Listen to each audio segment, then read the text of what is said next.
Why do we die? It sounds like a child's question. Simple, obvious, but the more you think about it, the heavier it becomes. From the outside, we look solid, alive. Inside, though, the body is a constant hustle. Cells divide, repair, replace. Every second, tiny battles are being fought and won. But they are not perfect. Mistakes slip in, DNA gets damaged, proteins misfold, cells get old and confused. Slowly, the system wears down. This slow breakdown is what we call aging. At some point, something critical fails. The heart, the brain, the immune system. When the body can no longer keep everything in balance, life ends.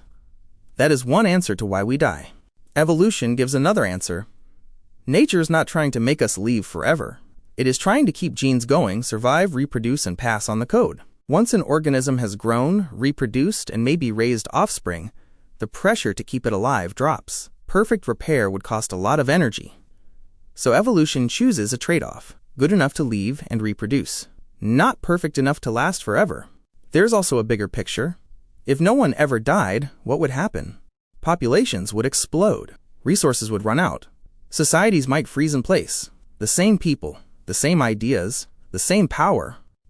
Death, harsh as it feels, clears space. New generations arrive.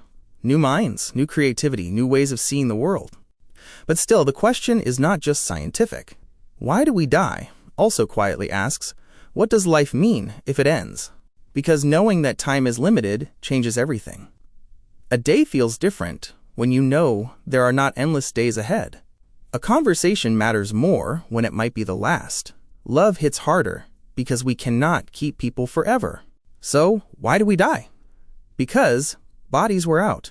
Because evolution cares more about the survival of genes than the comfort of individuals. Because the world needs room to renew itself. And strangely, the very thing that ends our life is also the thing that gives it urgency, focus, and meaning. We die. And because of that, we are pushed to live as deeply, honestly, and fully as we can.